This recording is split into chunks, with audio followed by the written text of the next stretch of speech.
እንኳን ለመልአኩ ቅዱስ ገብርኤል ወርሃዊ በዓል በሰላም አደረሳችሁ። ይህ ቻሌንጅ ብዙዎቻችሁ ስትጠብቁት ነበረ። የዘማሪ ገብረ ዮሐንስ ቻሌንጅ የመኪና የቤት የሹፌር ቻሌንጅ ማለት ነው። እንግዲህ አሁን ዘማሪ ገብረ ዮሐንስ እታች እየጠበቀን ያለው እንደዚህ አይነት አቀባበልም እያደረግንለት እንገኛለን ማለት ነው። በጣም ደስ ብሎኛል። ደስ ነው የሚለው። እህት ያለች ልጅ ያለች በጣም ነው ደስ የሚለው። አሁን እንሂድና እንቀበለው። መጀመሪያ ግን ድባቡ ላሳያችሁ ፈልጋለሁ። ተመልከቱት እንዴት እንደሚያምር አሳያችሁ። ናፍዬ ይዞርክ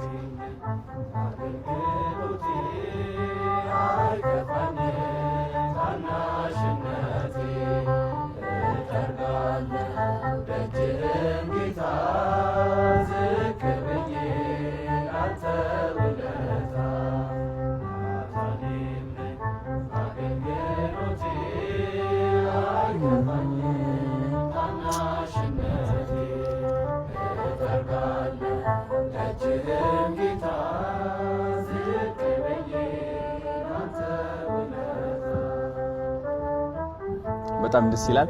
አሁን ዘማሪ ገብረ ዮሐንስን ወደ ታች ሄደን እንቀበለዋለን ማለት ነው። ተዘጋጁ። ሌትስ ጎ።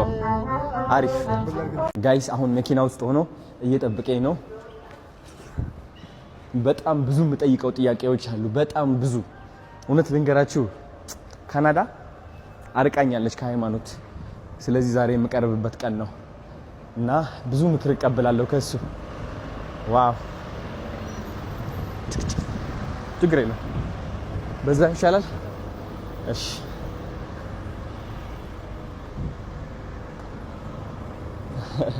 የነም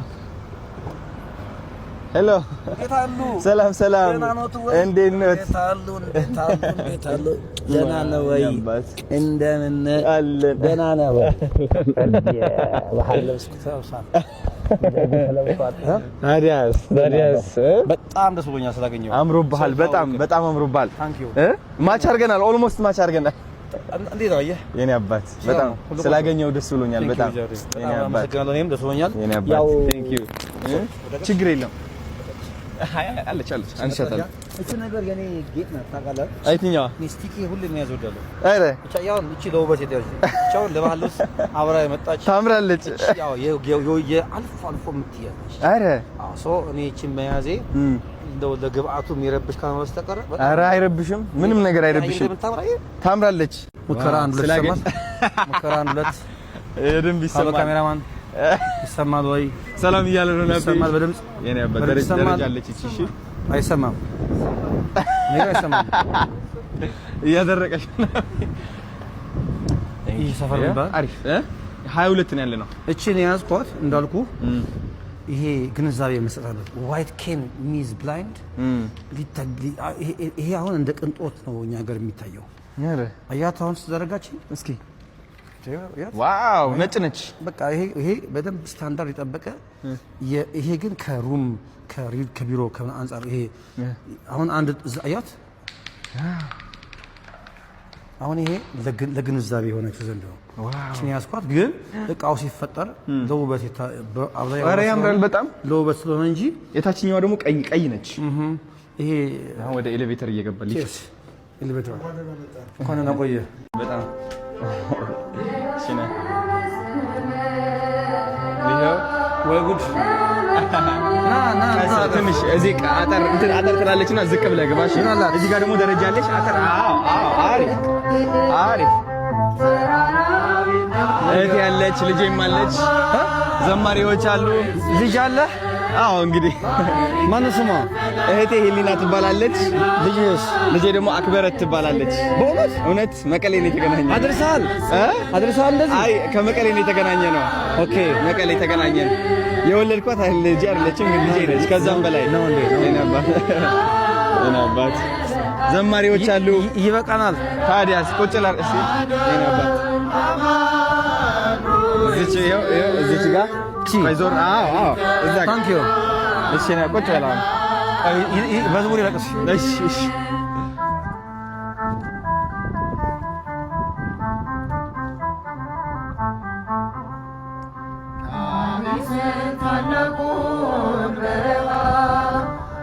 ፈርዖንን ከባሕር የጣለው ጌታዬ የጸናው ስም ነው አምላኬ የጸናው ስም ነው። ድል አለ በስም ድል አለ በቃል ድል አለ በስም ድል አለ በቃል ተራራው ይናዳል አማኑኤል ስለ ባህር ይከፈላል መድኃኔዓለም ስለ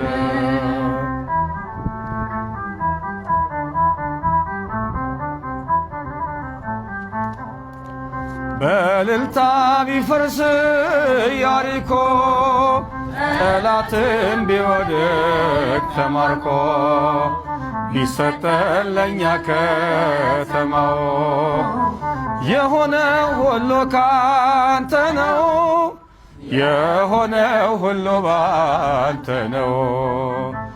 ድል አለ በስምህ ድል አለ በቃልህ ተራራው ይናዳል አማኑኤል ስልህ ባህር ይከፈላል መድኃኔዓለም ስልህ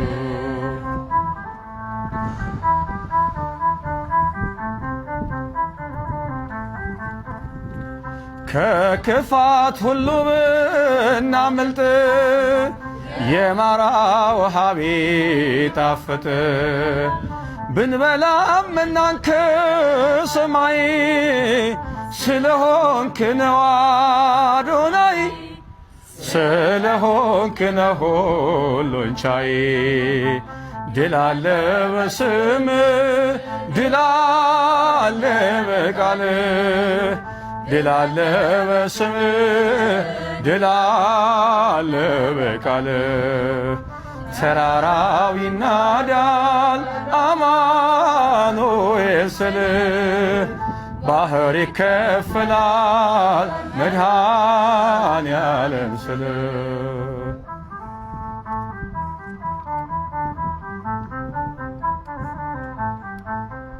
አመሰግናለሁ። በጣም ነው የምታምሩት።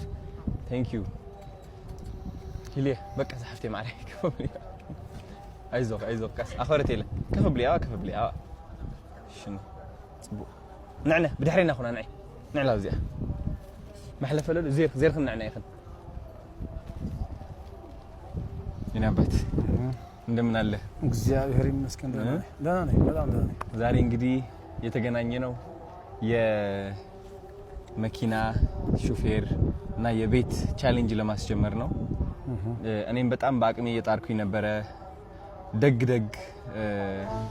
ባለሀብቶችን ለማግኘት ለመድረስ የሞከርኩኝ እየደወልኩኝ ነበርና በጣም ደስ ብሎኛል። መኪናና ሹፌር የሚገዙ ካምፓኒ ተገኝተዋል። በጣም ደስታ ተሰምቶኛል። ጾም ሆነ ይልልን አይሎ ቀውጢና አይኖ ጾም ሆነና እንዳውም ቅድም እግረ መንገድህን አጨበጨብኳል ትንሽ ለምዶብኝ እጄ ደግሞ አንዱ ክራር አንዱ ማይክ ስለያዘ የት ላርገውና በትንሹ እንዲህ አድርጌ ነበር። ስርዓቱን ስላፈረስን ይቅርታ እንጠይቃለን። እግረ መንገዳችን ይቅርታ እንጠይቃለን።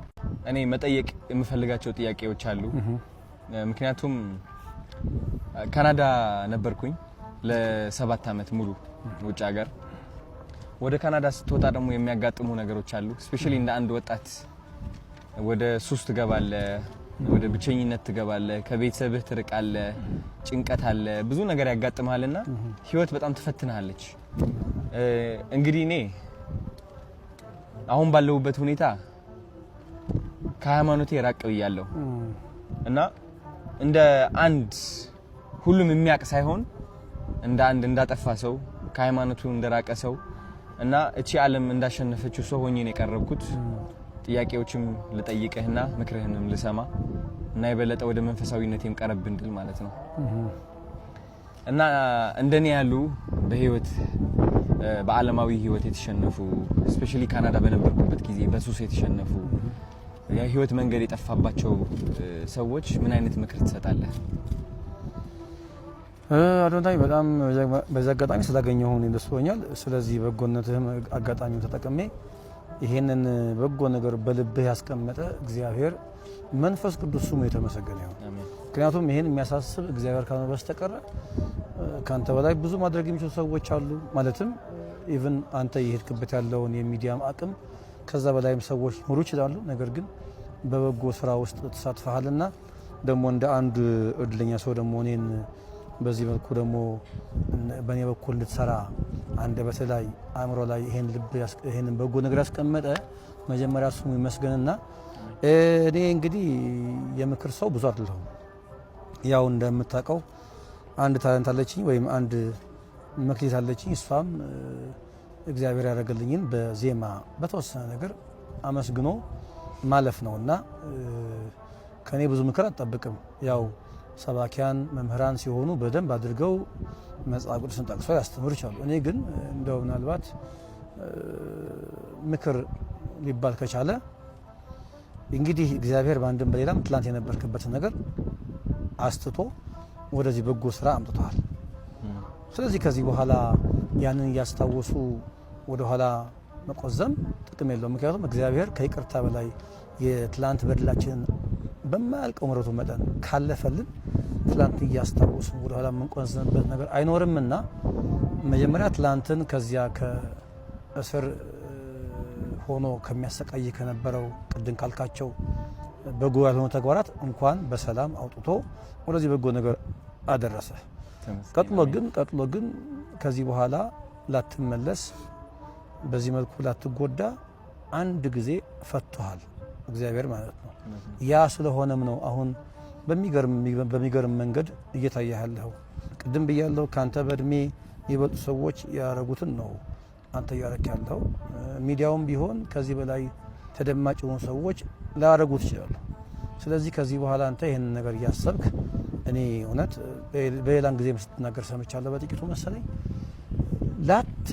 ላትመለስ ከዚህ በኋላ ጠላት ላይ ጫወትብህ ሰይጣን ላይ ጫወትብህ ላትመለስ አንድ የፈቶህ አሁን በመናየው አዶናይ ስለገለጠ ከዚህ በኋላ የትላንቱ እያስታወስን ምንቆዝበት ነገር አይኖርም። ነገር ግን እንደ ምክር ደግሞ የቆመ ሰው ሁሉ የቆመ ቢመስለው እንዳይወድቅ ይጠንቀቅ የሚል መጽሐፍ አለ፣ ቃል አለ።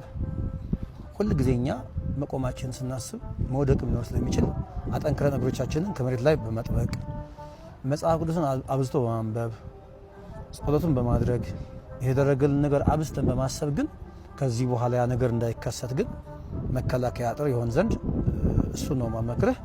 አሁን በመቆምህ ደስ ይል ይገባል። ነገር ግን ደግሞ እኔም አንተም ሁላችንም የቆምን ሲመስለን ድንገት መውደቅ እንዳይኖር ደግሞ ሁሉ ጊዜ በጸሎት በጾምና በተጋድሎ ራሳችንን ማበርታት ግን ይኖርብናል። ስለ ትላንቱ ማንነት ግን ስራ ስለሰራ ላትፈታ ላትታሰር ከዚህ በኋላ የትላንቱን ማንነትን ከዚህ በኋላ ታሪክ ሆኖ እንዲቀር ደግሞ ስለረዳህ አምላካችንን እናመሰግነዋለን። አሁንም ግን መክረች ብቻ ናት።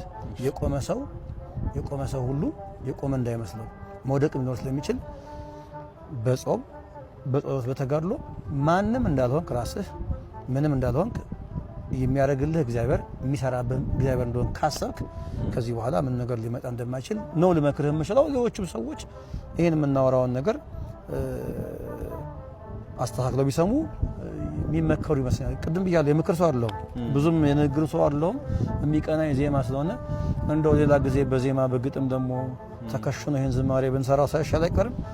ደግሞ ድንገትን ስለተገናኘን ከዚህ በላይ ልናገር አልችልም። አዶናይ አባት ህይወት እንደ ዘማሪ ገብረ ዮሐንስ ምን ይመስላል? የቀን በቀን ውሎ እንዴት ነው የምታሳልፈው? ህይወት በጣም መልካም ነው። እግረ መንገድ አሁን ነገ ተጓዥ ነኝ። አሁን ለምሳሌ ጎባ ብያለሁ አይደል? የኛ ኑሮ በየክፍለ ሀገሩ እየተንቀሳቀስን ቃለ እግዚአብሔርን በዜማ ማመስገን ነው። ቤተክርስቲያናችን በምትልከን መንገድ ዛሬ ጎባ ነገ ጎባ፣ ሳምንት ደግሞ እግረ መንገዴን ሳምንት 15 ቀን መቀሌ ነበርኩ አይደል? ትዝ ካለ እዛም የነበርነው መንፈሳዊ ተግባራት ነው። የወንድማችን ዲያቆን አስመላሽ ይተባረክ የትግርኛ መዝሙር ነበረ፣ እሱን አስመረቅን።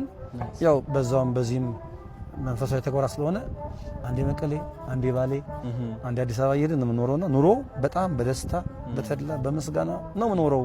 ጥቂት ደግሞ እንደ ስጋ እረፍት ስለሚያስፈልገኝ 2-3 ቀን እረፍት አደርጋለሁ። ኦኬ፣ በጣም ደስ ይላል። እንግዲህ በጣም ብዙ ሰዎች ሲቸገሩ የማያቸው መንፈሳቸው ያስገድዳቸዋል ወደማይፈልጉት ህይወት ውስጥ እንዲገቡ አንዳንዱ ጭንቀት አለበት በጣም ህይወቱ በቃ ያለቀ የሚመስለው ተስፋ ይቆረጠ እና አጠር ባለች ምክር ተስፋ ለቆረጡ ሰዎች ምትላቸው ነገር ካለ ያው ቅድም የተናገርኩት ነገር እንዳለ ይሰመርልኝ የምክር ሰው ወይም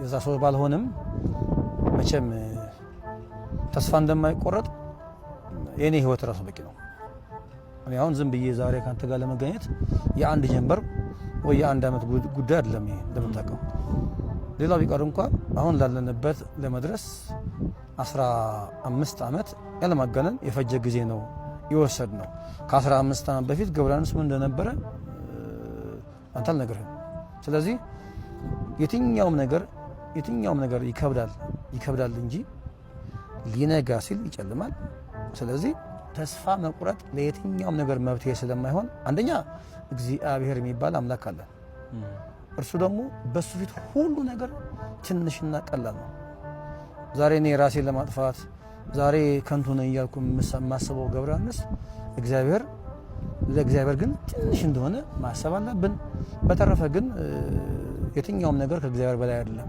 እና ሁሉም ሰው የሚመካ ቢኖር በእግዚአብሔር ይመካ ነው እንደተባለው ለየትኛውም ችግራችን መብትሄ እግዚአብሔር ጋር አለ ሁሉም ሰው ቢጨንቀው ወደ ቤተ እግዚአብሔር መጥቶ እንባውን ቢያፈስ እግዚአብሔር የሚሰማ አምላክ እግዚአብሔር የማይ አምላክ እግዚአብሔር ሁሉን የሚችል አምላክ ነው ስለዚህ ይሄንን በዚህ መንገድ ቢጠቀም ሰው መከራለው መደግማት ግን እቺ እንደሌሎቹ መምህራንና ሊቃውንት ነገሮችን አሳክቶ የመናገር ጥበብ እኔ ጋር ስለሌለ የሚሰማው ሰው እንግዲህ አጣርቶ መስማት ከዛ ከተናገርኩት ነገር ላይ ትንሽም ቢሆን ቆርጦ መስማት የሰሚው ፋንታ ነው ይሄ ነው ልምችለው ወደ ነው ብዙ ሰዎች መካሪ ነህ ይሉኛል ያው ስመክር ህይወቴ ስለተቃና ሁሉም ነገር ስላስተካከልኩኝ ሳይሆን ካስተካከልኳት ከድሮ ማንነቴ ተነስቼ ነው ያረምኳትን ነገር መመክረው እናም ያንተ ምክሮች ደግሞ በንግግር ብቻ ሳይሆን በመዝሙሩም በጣም ብዙ ሰዎች አክመሃል መንፈሳቸው እና በጣም ትልቅ መካሪ ነህ ልልህ ፈልጋለሁ በኔ መነጽር በብዙ ኢትዮጵያውያን መነጽርም እና አንዲት ጥያቄ ደግሞ በህይወትህ በጣም ከባድ የምትላት ቀን መቼ ነች ስለዛች ቀን ብትነግረን በጣም ደስ ይለኛል እውነት ነው ማለዋሽህ አሁን ወዳለሁበት ገብረሃንስ ወደ መዝሙር ዓለም ለመሻገር የሄድኩባቸው ሁኔታዎች አሉ አሁን እኔ ወደ ኋላ ተመልሼ አማርኛ ያፍታታው አልነግርህም ታውቀዋለህ ከ12ኛ ክፍል ሲኤልሲ ውጤት በኋላ የነበረው ህይወት በጣም ከባድ ነበር እኛ የመንግስት ተማሪዎች ነን እንደምታውቀው የነበር ነው ሶሪ እና በዛን ጊዜ እኛ መንግስት ጋር ስለምንኖር ስንበላም ስንጠጣም ከመንግስት ተመድቦ የሚመጣው ባጀት ነው የምንኖረው ከዛ በኋላ ያ ነገር ሲቆም ግራቀም ጨለማ ይሆንብሃል እና እኔ ዛን ጊዜ ዋጋ ለመክፈል የሄድኩባቸው መንገዶች ነበሩ በተለይ ግን ወደ መንፈሳዊ መዝሙር ለመስራት አልጋ ባልጋ ነበር ይመስለኝ ቤተ እግዚአብሔር ጋር ስገባ ሁሉ ነገር ክፍት ነበር ይመስለኝ እና ጥቂት የዛን ጊዜ ያየዋቸው ፈተናዎች አልደብቅህም አሁን የማየውን ገብረሃንስ አሁን ያለውን ገብረሃንስ ይመጣል ብዬ አላሰብኩባቸው ቀናት ነበሩ ይሄ በጣም ማረሳው ቀን ነው እሱ ቀን 2002 ላይ በተለይ ይሄ ያ አመት ለኔ በጣም ከባድ አመት ነበር ምናልባትም ተስፋ ቆርጬም ወደ ለምንድነው ወደ ሌላ መንገድ ራሴን ማላየው ብዬ ያሰብኩባቸው ቀናት ነበሩ እግዚአብሔር ግን ባንድ በሌላም በኩል መጥቶ አሁን የምናየውን ገብረሃንስ ሊቀርጽ ያችን አመት ተጠቀመብኝ አሁን ዛሬ የምንታየውን ሰው ታያለህ ስለዚህ ያ ቀን እኔ ከኢሲኤልሲ ውጤት በኋላ ያለው ገብረሃንስን አሁን የምናየውን ለማግኘት የተከፈለው ዋጋ ለኔ የመጨረሻ ተስፋ የቆረጥኩበትን ቀን ነው ሰዎችም ተስፋ አድርጌ ነበር ማልደብቅ አሁን ከለከለ ያለህምና ወደ መዝሙርም ሲሻገር ወደዚህ ወደ ቤተ እግዚአብሔር ስመጣም ያግዙኛል ያልኳቸው ሰዎች ነበሩ የዛን ጊዜ ግን የነበራቸው ሪስፖንድ መጠብቀው ያክል ስላልነበረ እኔ ከዛ በላይ ተስፋ ቆርጬ ጊዜ አልነበረ ግን እንኳን ደግሞ ያንን ቀን ማየት ይጠቅመኛል ከዛ እግዚአብሔር በሌላ በኩል መቶ ደግሞ ሰው አስነሳ እና አሁን ይሄን የምናየውን ገብረ ዮሐንስ ቀስ በቀስ ለማየት ደርሰናል። እና ያቺ 2002 ዓመት በተለይ በጣም ከባድ ዘመን ነበር። ዋው 15 ዓመት ያልኩ ነው። በጣም ብዙ ነገር አልፋል። ከዚህ ሁሉ ጥንካሬ በስተጀርባ ትልቅ ፈተና አለ። እሱን ፈተና ስላለፍክ ነው እዚህ ደረስከው። ዋው